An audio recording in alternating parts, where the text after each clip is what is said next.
The response was so good to our in-depth lithium video, link below, we decided to make another in-depth video. We also have a full lithium battery giveaway, more details to come.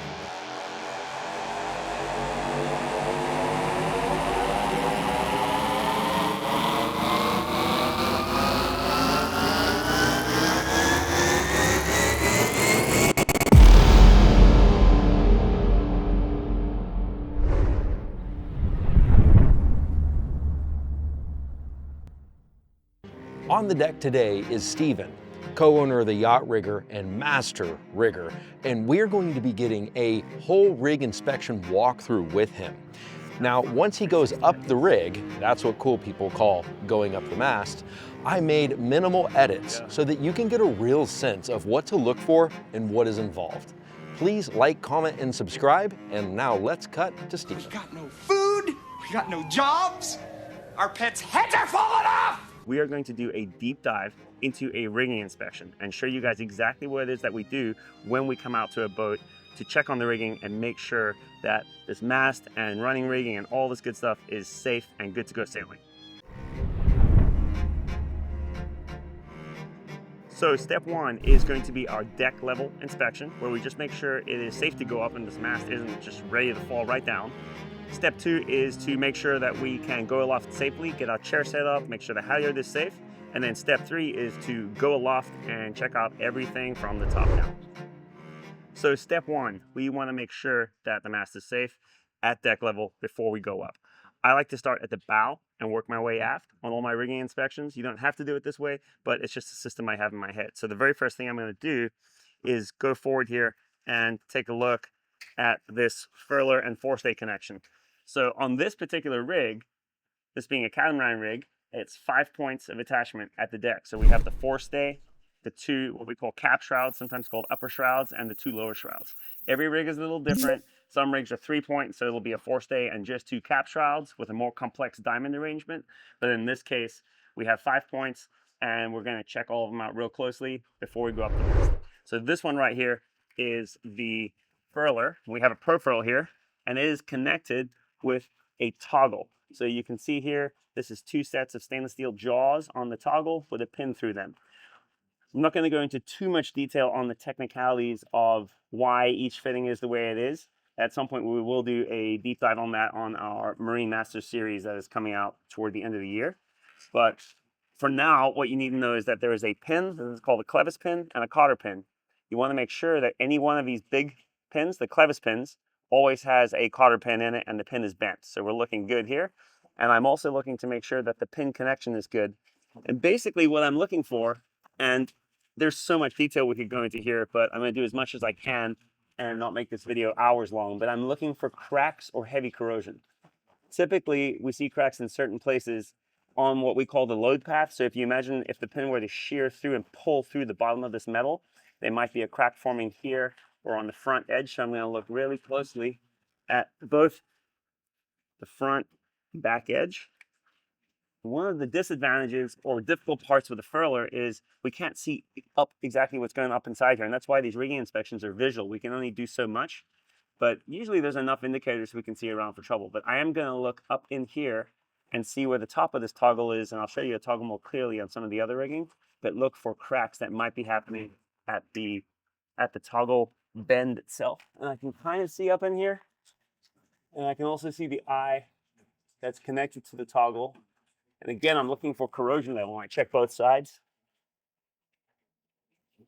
And then what I also like to do is, thankfully, with the advent of modern cameras, I can take my camera and where I can't get my head, I can snap a picture. So this is looking pretty good. The other stuff I'm looking at is this tang that comes out of the beam, looking for any real heavy corrosion. We usually will see some contact corrosion where the stainless and the aluminum meet, but any really heavy corrosion would be signs of concern and maybe require us to remove this cover plate and take a closer look. But this one's looking pretty good. So the other thing up on the bow here on the catamaran is we have the bow beam, this beam that goes across between the hulls. So this forestay These trampolines are so squeaky. Need some Dyneema. So we, the forestay is trying to pull upwards here, which means it's trying to take this beam and fold it under load. So it's, if the forestay is pulling, beam were to bend, the mast would fall back and it would fail. So that's why we have this wire here, often referred to as a gull striker, seagull striker. The technical word is martingale. You could spell that maybe in the video there. way off. So the martingale goes across this piece here, and this is called a cathedral. People call it different names, but technically it's a cathedral. But this cable here is very, very important. It's a very critical structural stay. If this were to fail, then the bow beam's going to fail and the mast is going to fall down. So we want to look as closely as possible again at this wire and the cable end terminations. It's very hard to see inside here, but you can, when I get my eye up real close, I can see the fitting. And I can see from this end the pin connection. And again, I'm looking for that heavy corrosion, potential cracking, and anything concerning. We're also always looking at the wire to look for any strands that look like they're standing popped or proud, where that would indicate that there's a failure happened at some point in here. So any heavily corroded or deformed strands are going to be of pretty significant concern. So I'm going to check the other end here too. One last quick note on the bow. What I usually like to do is grab the furler here and feel the bearings. So I'm just feeling for resistance or stiffness. Sometimes when I go to turn one of these, if someone hasn't been sailing for a while and the bearings are locked up, you can feel instantly it's totally frozen. I'm also gonna, when I'm aloft, I'll show you guys how to check the upper swivel. But right now I'm just making sure that these lower bearings feel okay. We can also fully furl and unfurl the sail if the weather permits, if it's not too crazy windy or the wind direction's okay, but it's enough to at least feel the bearings. And again, I'm looking where the wires meet the swage here. It's an important area. I'm checking the swage body itself. We can do a deep dive on this one day. We will in Marine Masters, but I'm looking for cracks forming on the swage here. Happens for various reasons, but it's one of the most common failure points on our rig is the swage fitting itself. So these are the most critical areas to look. I'm going to look at the pin connections on the end again. And another very obvious thing you can always look for again is we have a turnbuckle here, and the turnbuckle, there are pins, cotter pins that stop this turnbuckle from coming undone. The heads of the pins prevent the turnbuckle from rotating. Sometimes you might see lock nuts here, and that's fine too, as long as the lock nuts are snug. I prefer pins because if a lock nut backs off, the turnbuckle can turn, you won't really see it happening. But lock nuts or pins are very, very important here. Lastly, the final thing on the bow here, I want to make sure that the tension in this martingale wire is correct and it's matching the pull of the forestay, because the forestay, remember, is trying to bend the beam up. So I'm going to sight down this bow beam across the beam, and anyone can do this. I'm just looking down the beam, eyeing it out to make sure it looks straight. If it's curved up and bowed, you can only imagine it's going to bend a little more under sail load. So you want it to be straight, and if it's slightly negatively curved, like if it's curved down just ever so slightly, you don't want a lot. That's okay. But what you don't want is it to be positively bent up into the load of the forestay before you're even sailing on it. So guys, you may have noticed in this video, this bowsprit system here with all these lines on it. This is our Yacht Rigger adjustable bowsprit system. We have a dedicated video explaining how this works on the channel. We'll put the link in the description in case you're curious. The other thing you might notice is these trampolines. I made a comment about, I'm not sure if you can hear it right now, but they're super squeaky and loud. There's an upgrade package that you can do that we have a video coming out soon. And so like and subscribe so you can catch that when it does come out. Okay, so that's this bow section squared away. We're not going to go into lifelines and running rigging today. We'll do a separate video on that, but we're focused primarily on standing rigging. So that's the bow section of our standing rigging done, and we're going to make our way aft. So we've made our way aft now, and we are now going to check the attachment of the other 4 points of the rig. So this is the cap shroud or upper shroud, goes almost all the way up the mast, and this is the lower shroud that attaches roughly midway. So again here, I'm checking from, I like to go from the top down of what I'm looking at. So I'm looking at the wire, making sure I don't have any deformities, loose strands. You're gonna make your way around and check each strand to make sure it's loose and not standing proud. Check the strands for any heavy corrosion. Check the swage fitting. Again, looking for cracks. They're almost always vertical. We can go into detail on why that is in another video. And checking out for cotter pins in my clevis pins. Cotter pins in my clevis pins. They're all there. Cotter pins everywhere. check this guy. It's fairly normal, we can get a close-up of this in a second, but it's fairly normal to see this corrosion buildup, especially on the lower swage fittings. You typically see more surface corrosion on all the lower fittings because dirt accumulates on your wire, rainwater and sea spray hits it, runs down the wire and accumulates on the bottom fittings. We almost always see these fittings looking worse than the upper fittings. And it's a good idea to polish them up and clean them up once in a while, because that way will give you an idea whether or not you just have surface corrosion that's formed from outside factors, or if you have some kind of internal corrosion going on that's bleeding out from inside the metal itself.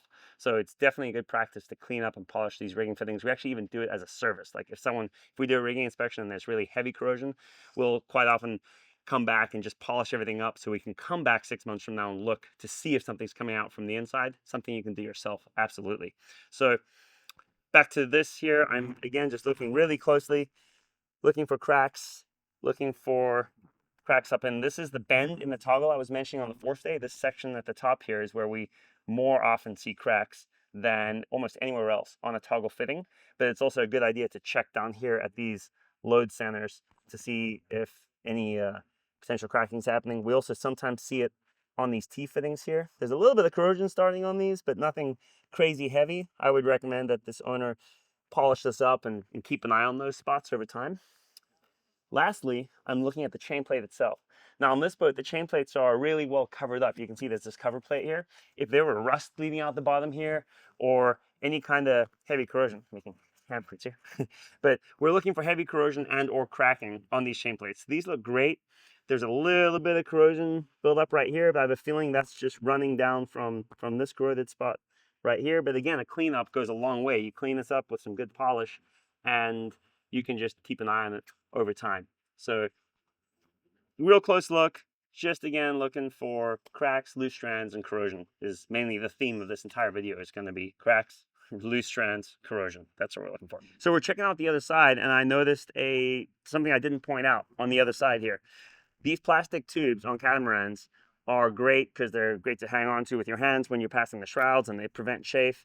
But what they do is, and the zip tie just broke actually, they will settle down on a swage just like this. And what this is doing is making a seal. And I have multiple times got to a boat and lifted this up and just had water gush out. So you're encapsulating and basically storing water over the wire here, which just causes corrosion. And you can see there's a little bit of accelerated surface corrosion on this swage from that. So it's good practice actually when building these stays to put a stainless steel washer on right here that the plastic will sit on. If it hasn't been done though, what we can do is we take a washer and we split one side of it and twist it and pop it on here and bend it back into shape so you have a permanent stopper. So we'll be doing this on this boat just to make sure that this plastic doesn't do this seal job again. So again, guys, this being a catamaran, we've checked out all the points of attachment for the rigging on deck. If it was a monohull, we would have some backstays to check out and some forward lowers and aft lowers. There are aft lowers on this, but there's just a few more shrouds on the mono, but the same principle applies. Start at the bow, work your way aft, start at the stern, work your way forward, check everything out. Finally, we have a deck step mast here, so we're going to check out the mast base just to check that it's seated correctly on the step, that there isn't any cracking happening. Sometimes you'll see cracks happening in the mast base here, and that doesn't rule us out from going up unless it's a huge gaping crack. But again, if we found a huge gaping crack here, why waste the time, right? We're just going to take this mast down and get some repairs done. There's not much point in doing further inspection from the boatswain's chair. We can just do it when we take the mast down. So again, just looking for any cracking or heavy corrosion. On some monohulls, it's very rare on catamarans, but on some monohulls, we have what we call a deck sink issue or deck compression issue, and you'll typically see that because there'll be like a pool, or you can see where water's been pooling around the mast base, and the deck is just a little bit concave right there. So you want to look at the general deck area structurally, just step back and look at it to make sure that the mast isn't trying to compress through. And again, if that's the case, that's really time to take the mast down, and there's a fix for that. You take the mast down and you build the deck back up. So again, we can go into more detail on that another time, but you want to basically look in general at the mast to make sure that it's not looking strange or odd. So this one looks good. We don't have any signs of deck compression or anything like that. Again, more common than monohulls. And then lastly, I'm basically just going to stand back and look at this rig and make sure everything looks relatively normal. Like the mast bend looks fine, the general mast position looks fine, and in this case it does. I've already glanced at it. So now we are ready to start preparing to go up. So I'm going to start selecting a halyard and figure out what's the best one to get me all the way up the mast.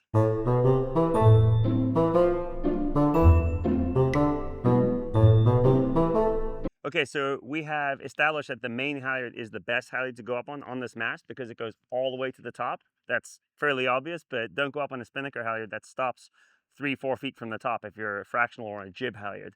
So main halyard is the case on this one. This is a 2-to-1 main halyard. I'm not going to go into detail on how we've tied in here. We have a dedicated video to that. It's only 2 or 3 minutes long, specific to how to go up on a 2-to-1 main halyard on a boat. So just check that out. We'll put the link in the description. So now I'm going to get ready to go aloft. Again, we've established that this halyard is safe, and I'm going to get in the chair and start getting ready to go up. There's various ways to go up the mast. You can use self-climber type systems. Obviously, we prefer an electric winch. It's much less strenuous, and a trained, competent person operating the winch that we have established verbal and visual signals with for stopping and going up and down. What about all the people who say the only one line? Oh yeah, sure, okay, yeah. For those that are going to comment, only one line, you're only going up on one line, you're going to die. I'm not going to die. This line is good and rated for somewhere around 30 to 40 times my body weight. Hope my math is correct there, but it's really strong, somewhere around 10,000 pounds. We've checked it out visually. We know it's in good condition. I've got plenty of experience looking at this stuff. People rock climb on just one line, take massive falls on just one line. If the line is good, you're safe. I prefer actually a single line because it's less confusion, less complication in the cockpit. The person operating the winch has only one thing to focus on, and that is the one single line. I do have safety lines on my chair here that I can tie myself off if I'm worried that something's going wrong, or I think the person at the winch is having a stroke or something crazy like that. I can tie myself off and just chill and wait until we figure things out. But I prefer one line. We at the Yacht Rigger prefer one line. Most pro riggers prefer one line. Pro riggers, jump in the comments if you don't. I'd love to hear your version on this. But yeah, one line is good. It's perfectly safe as long as you know what you're looking for. Yep, gonna be a little slow.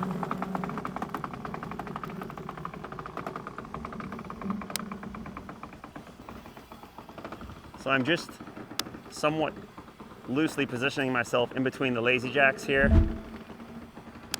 Not pulling too hard or holding too hard on anything.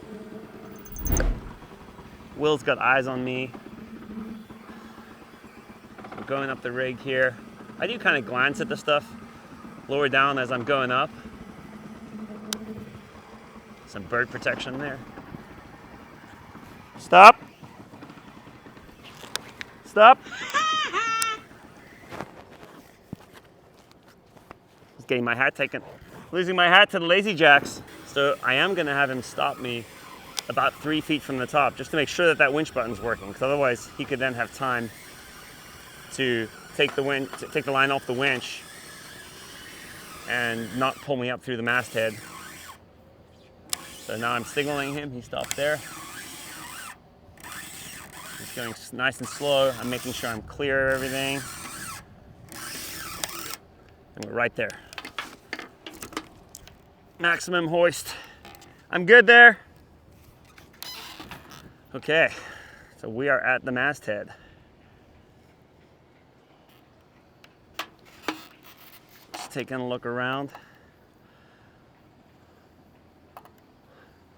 One little thing I see right here, right into the sun, it might not be easy to see, but this Windex, or now called wind track, is supposed to have a bird spike on it, and that's been knocked off at some point. It's also a little loose in its stand, so we can tighten this little set screw. Up here, we're looking for electrical issues. This isn't ideal, the way this anchor light is pulled real hard around that edge right there. That could cause issues long term, so the strain relief is not ideal. I've actually been able to pull a little up. Oh, see, the zip tie's broken. So I'm gonna have to re-secure all of those. But it's a good thing, because this wind instrument cable was pulled really tight on there, potentially pinching and actually kind of starting to corrode right through. So always good to look where wires enter or go around edges. There's at least some strain relief done here. Back to the rigging inspection. main halyard is secured to this pin right here. And this pin has a knurled head. It's not missing the cotter pins, but the head is knurled and it's kind of hammered in there. To be honest, I don't love this setup because it's a pain to remove the pin, but they don't tend to fall out. So the main halyard is tied off here. I'll probably suggest that we put a swivel in here. I really like to put a swivel on this end of the main halyard that lets the twist that inevitably builds up in the other end of the 2-to-1 escape. So just a stainless anchor swivel. So that's one thing that we're looking at. Next thing you want to look at real closely is these sheaves or pulleys. And you want to make sure that they are still round and that they appear to still be turning and just in good shape. They will sometimes break down and just basically start to fall apart. So we'll check the back and the front. These look good here. Good shape, looking good there. Now, something else I want to look at is all these corners, all the cutouts on the mast. We're going to check for cracks here because every now and then you'll find cracking in those locations. Okay, we want to make sure the masthead is secure. These are called, we call them J-bolts, but there's 4 of them holding the mast in place. All have good lock nuts on them.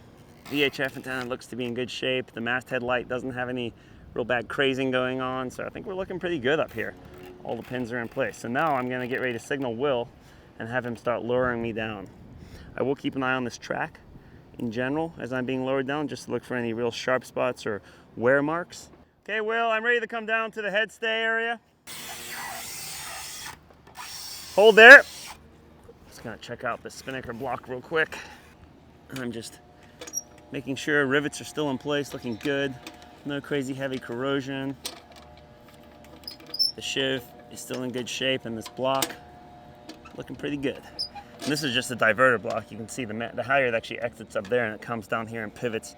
What you don't want is all that load up on the masthead pulling forward without any aft support. So here we have this block and it's fairly close to these shrouds that go down to the deck. So it's not going to damage the mast by pulling it too far over up there. Now we're going to go down a little more, check out these other fittings. All right, down a couple feet, please. Okay. Tangs. These are welded tangs on the mast. These little ears that the rigging attaches to. You want to check the full perimeter to make sure that there's no cracks happening. Every now and then it happens, most typically on the head stays. I've seen it happen on cap shrouds before too though. So this is number 1. Let's make sure that the mast is in good shape.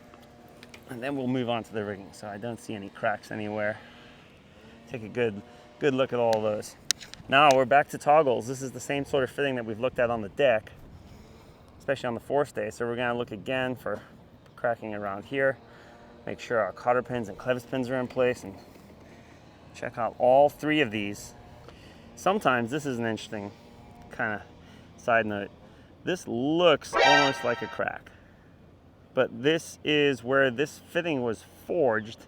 It's like the metal was just kind of rolled up over here, and I'm gonna go ahead and say this is fine. It's more of a metal fold because the crack, if it was a crack, it would continue and be more jagged and kind of roll out the edges from the wide area, but it's a nice fixed position. So if you see something like this, it's great to snap a picture of it. Just use your phone or a camera and then send it to a trusted rigger and have them take a look at it. We get 10 pictures a lot. The 3 things, right? Cracks, corrosion, and broken strands or loose strands. Okay, interesting side note from an Instagram reel that I did a couple days ago that is getting a lot of attention and a lot of talking.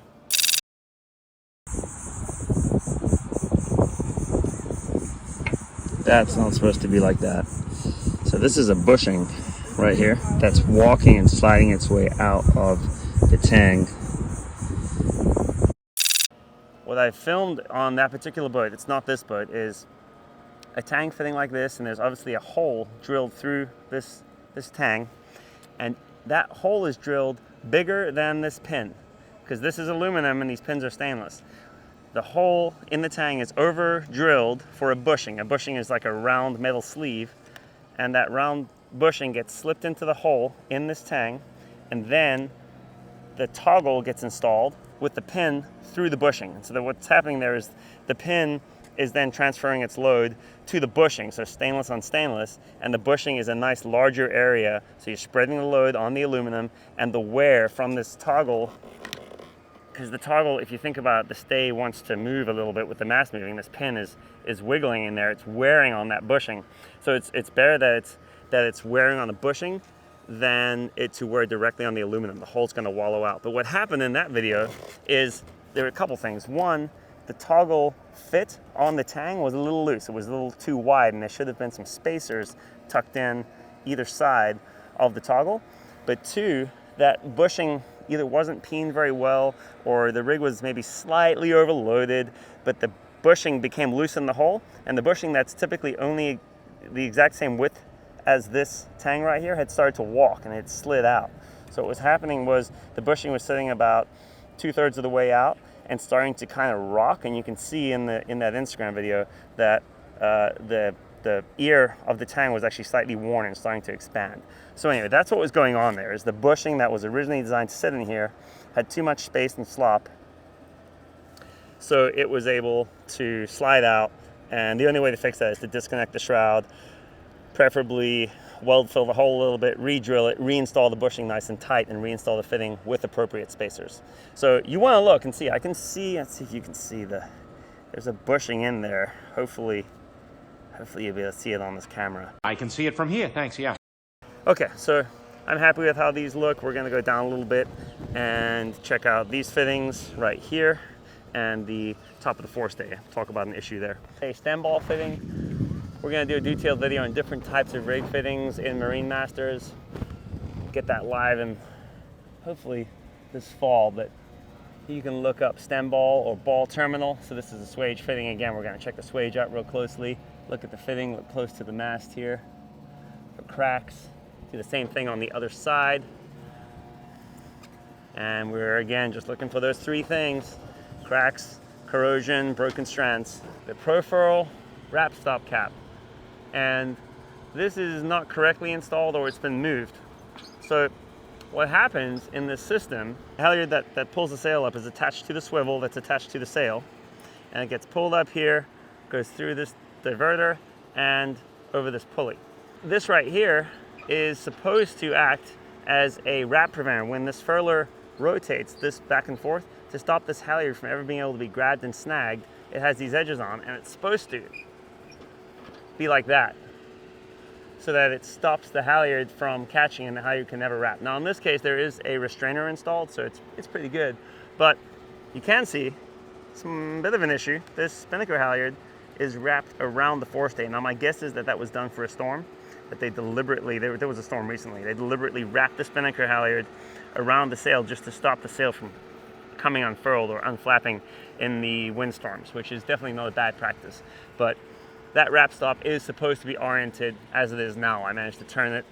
The clamp is a little loose, but it's pretty good. And again, there is a halyard restrainer here in place that stops that from happening anyway. There's actually a blog post on our website about halyard wrap prevention and diagnosis that we can post a link to. Okay, just looking at the top of the furler here, we do have nice bearings, bushings in place. The upper swivel on the head stay is looking pretty good. Give it a turn, bearings feel pretty good. And we'll go back around the back of the mast. Okay, so we're gonna go down some more now. Again, I like to actually just keep my fingers on the track and slide them down as I go to look for rough spots. And keep an eye on the wires as you're going down. Again, just looking for high spots or corrosion. Obviously, it's very hard or impossible to check under this plastic, but one would hope that the plastic would show signs of damage if the wire itself was being chafed on or failing. Okay, well, ready down. So these are the lower set of upper diamonds that we're gonna check on here. The diamond shrouds are these ones that go diagonally down. A little more. That's good. Okay, so track is feeling good on the way down, and we're looking for cracks and corrosion. Now we do have some, definitely not what I would call heavy corrosion, but surface corrosion starting here. So I would definitely want to get this polished up and give it a good cleanup so that it can be looked at again maybe in 6 months to a year and just see if that corrosion is appearing in that same spot, which is unlikely. My guess is just some salt settled there and caused it. There's nothing that looks like a crack. But again, I'm really positioning myself to look fully around. You know, I'm swinging around and looking at all angles so I can see the full 360-degree view of the swage fittings and the terminals and where the shell's attached to the mast and just in general the structural attachment of everything. Okay, I'm gonna have Will lower me down a little more. It's really handy to yell down to the person how far down they can expect to lower you, because if you only want to go down a foot and they're expecting to kind of just keep lowering you down, you're gonna be yelling a little faster. So, all right, Will, down to the radar. So at the radar, I'm mostly checking to make sure that the bracket is firmly attached. So just making sure that these fasteners are good. And then I'm going to take a look to make sure that the radar cable itself is fed nicely into the mast and not chafing.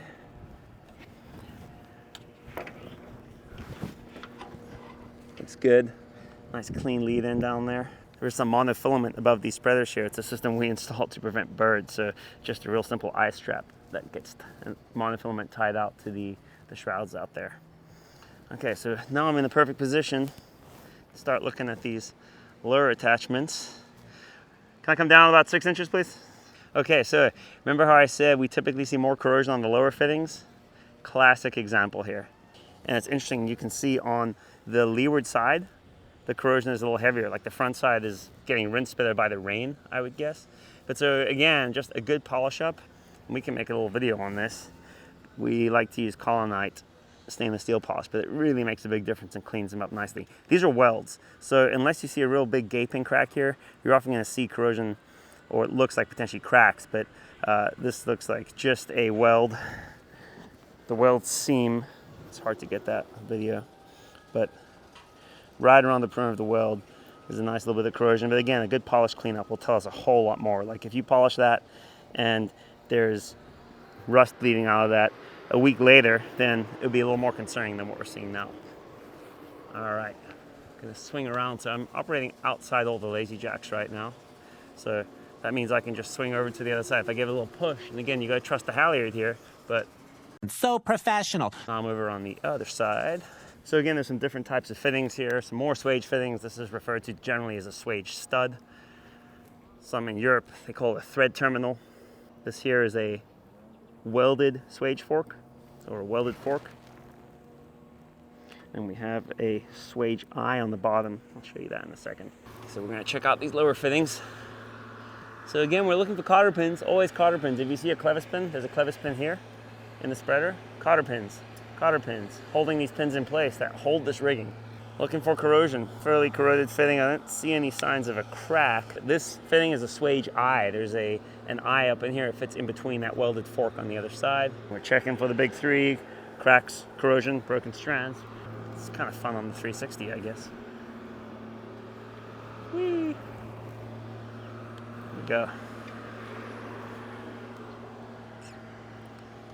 So same thing here though, remember to look at the tangs, check the welds, look for cracks, and then the big three.